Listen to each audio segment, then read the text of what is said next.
This video is the fifth in a series of 6 math tutorial videos to go over the problems on the ACT Prep Review course. So we are going to start with problem 42 and go through problem number 50 in this video.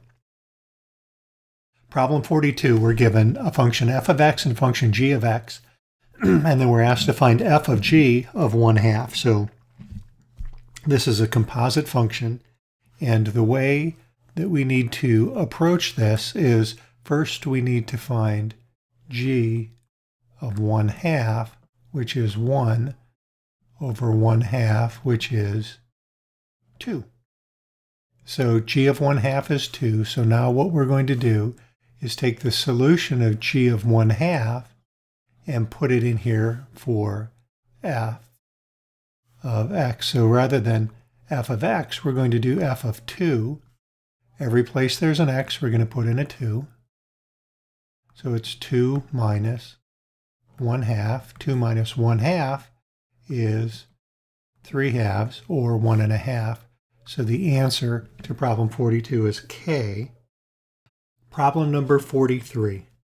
A formula to estimate the monetary payment P in dollars on a short-term loan is given by this crazy and insane equation. So we'll just kind of highlight that whole crazy mess. That is a big, crazy equation.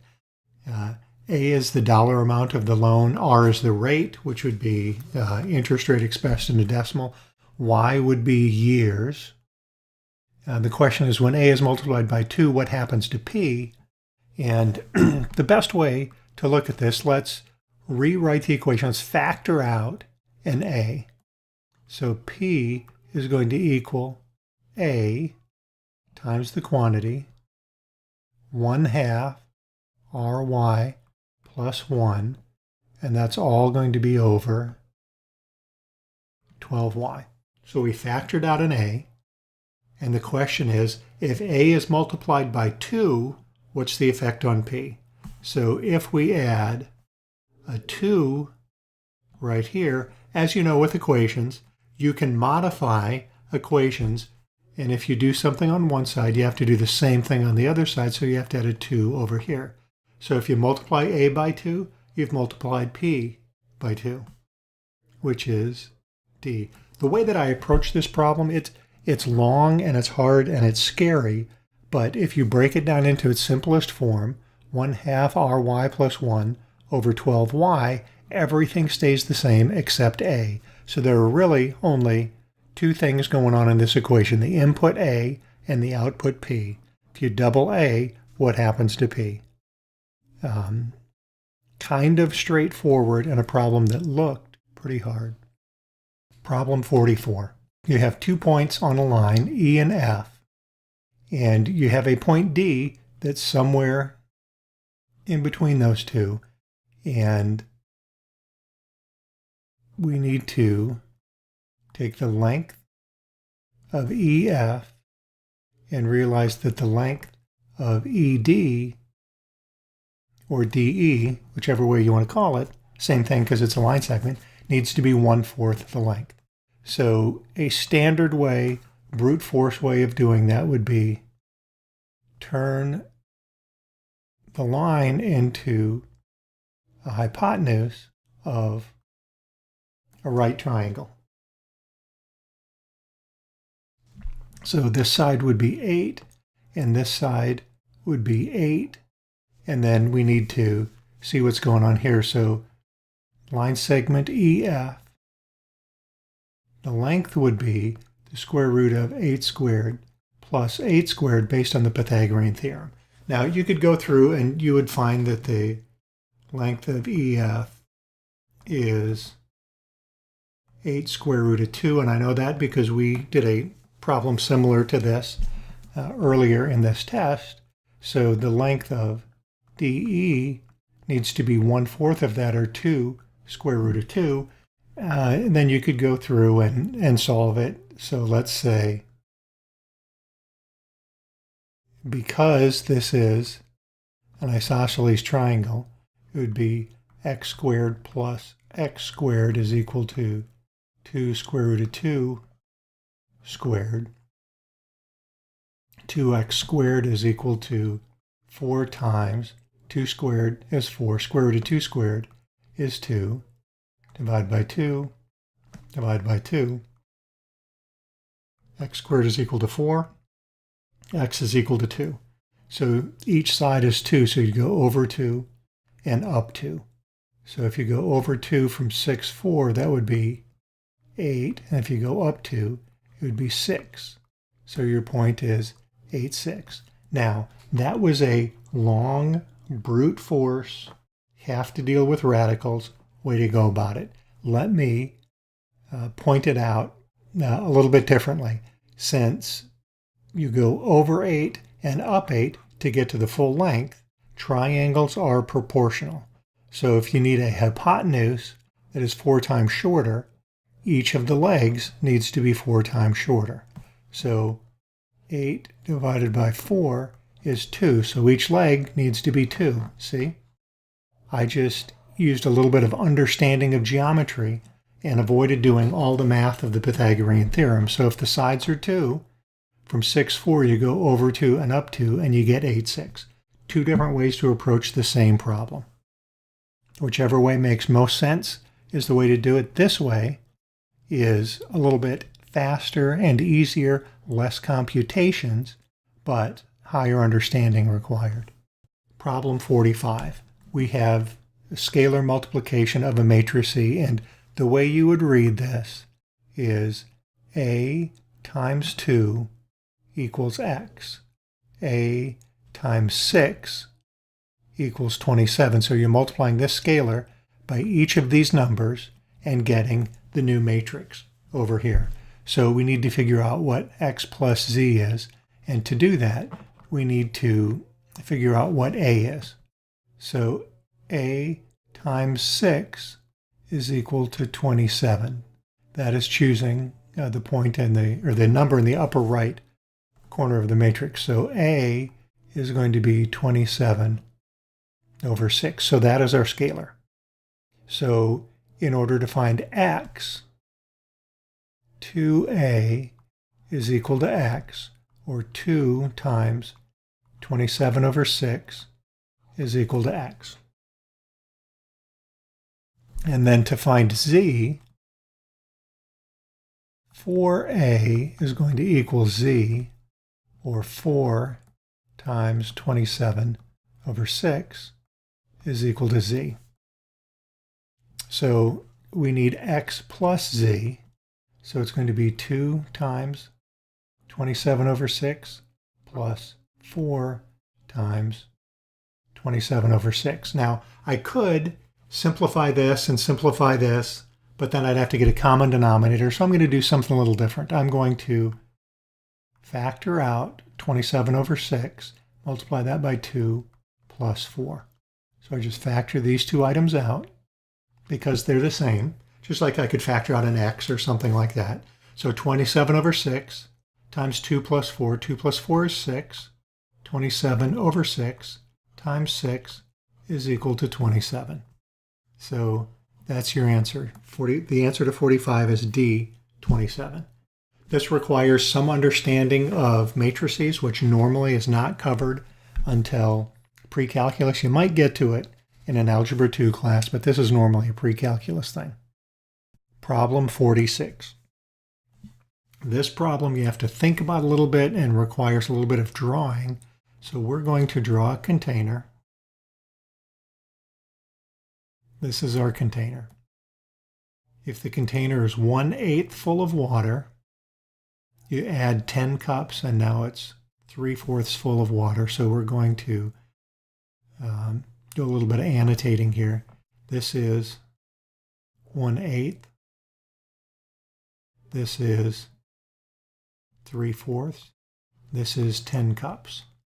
So 10 cups of water equals what fraction of the whole thing?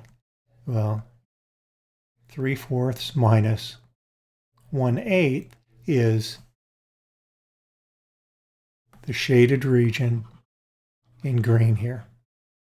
So if we go through and calculate that out, you need a common denominator. So 6/8 minus 1/8. I can't even draw today. That's an 8. So 6 minus 1 is 5/8. So 5/8 of the cup, or 5/8 of the entire container, took 10 cups. So we're going to set up a ratio. You have 10 cups over 5/8 of the entire container is equal to X number of cups that go into one container, because we want to know the volume of the entire container. So the whole container can hold X cups, and 5/8 of the container can hold 10 cups. Now, you could have written this ratio as 5/8 over 10 is equal to 1 over X. Doesn't matter because it's just a ratio. Number of cups, portion of the volume. So we're going to cross multiply. We're going to do 10 times 1 and 5/8 times X. So we'll have 10 is equal to 5/8 X. And here is the way I like to solve these problems. There are many ways to do it, but I'm just going to multiply the whole thing by 8/5. So 8/5 times 10 is equal to 8/5 times 5/8. The 8's cancel and the 5's cancel, and that's X. So 5 and 10, 5 goes into 5 once, 5 goes into 10 twice. So X is equal to 8 times 2, which is 16 cups.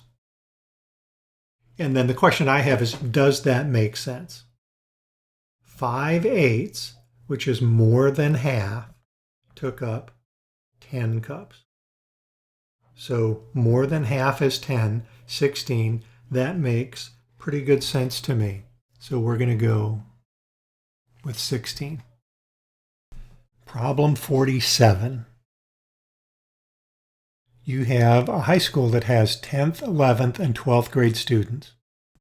The ratio of 10th graders to the school's total population is 86 out of 255, and the ratio of 11th graders is 18 over 51.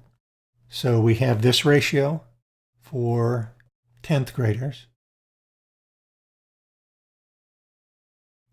This ratio is for 11th graders. So we need to find the ratio for 12th graders, because all of the ratios added together have to equal 1. So again, we'll do 86 over 255 for 10th graders. 11th graders, 18 over 51. Let's just do a little bit of math here.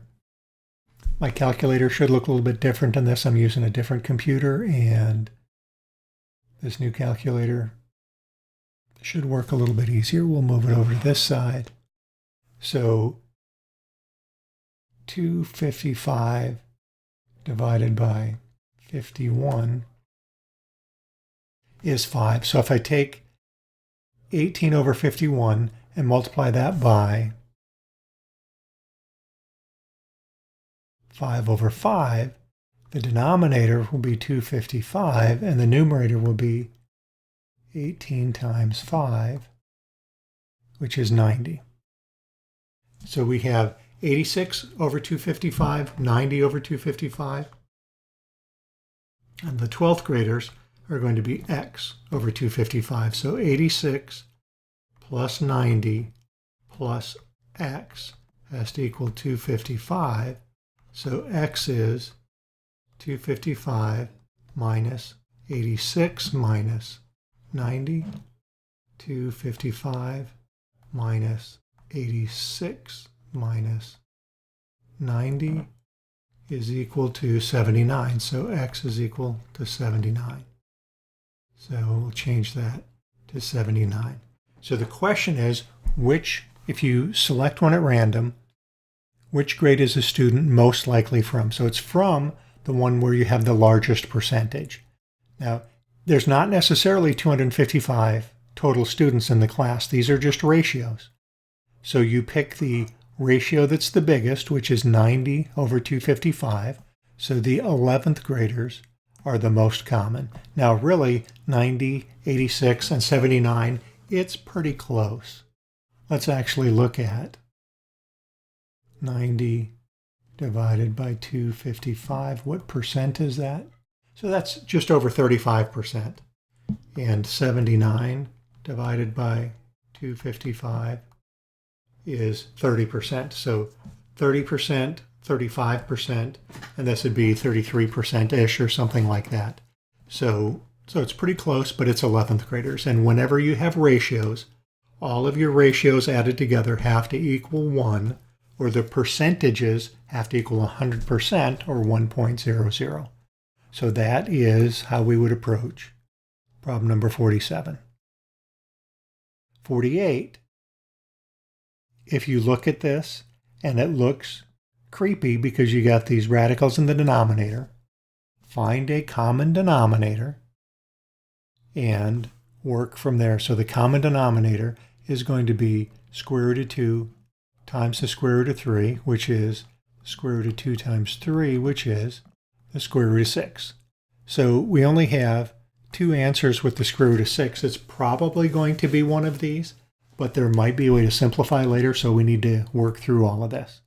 So 4 over the square root of 2 times square root of 3 over the square root of 3. And I always write the denominator first because I'm getting a common denominator. That's, if you see me do that, that's why I do it. So we have 2 over square root of 3 times the square root of 2 times the square root of 2, 4 square root of 3 over square root of 6.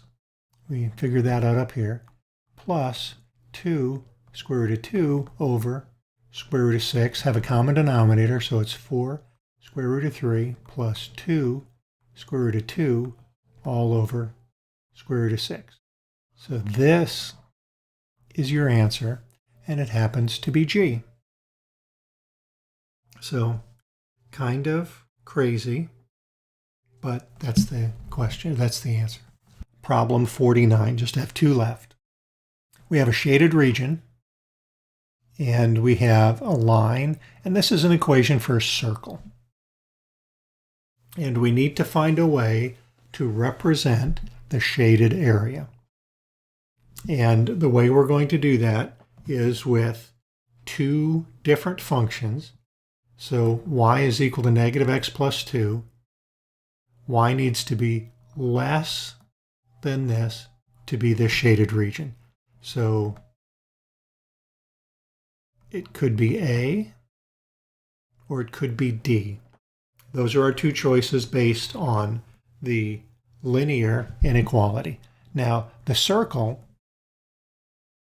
the question is, does 9 need to be greater than or does 9 need to be less than? And the way I would do that is pick a number that is inside the shaded region, fill that in, and see whether it's less than 9 or greater than 9. And the number I'm going to pick is 0, 0, because that's really easy. So 0 minus 1 squared plus 0 minus 2 squared is equal to 9. Now it's not equal to 9. We're going to see whether it's greater than or less than. So it's negative 1 squared plus negative 2 squared is equal to 9. Negative 1 squared is 1. Negative 2 squared is 4. So 5 is less than 9. Since you know 5 is less than 9, it has to be A. And what happens is, the way the equation for a circle works, if you need to be inside the circle, the x's and y's part of the equation needs to be less than this number over here. That's just the way circles work, whether that you remember that or not. Pick a point in the shaded region, plug it in, make sure that it works. That's the basic gist of how to do problem 49. Problem 50, the last problem that we're looking at here. This is a little bit of a science story problem. And if you have something that has an irregular shape, like a minifigure of a Lego or something like that, which is what I would pick because I like Legos. Pick something that you like a pen, a pencil, something like that. You want to find the volume of that irregular shape. You fill up a container with water, submerge that object, see how much the water level has gone up, because it will displace the amount of water for its volume. So let's start by looking at this tank. The tank has a base of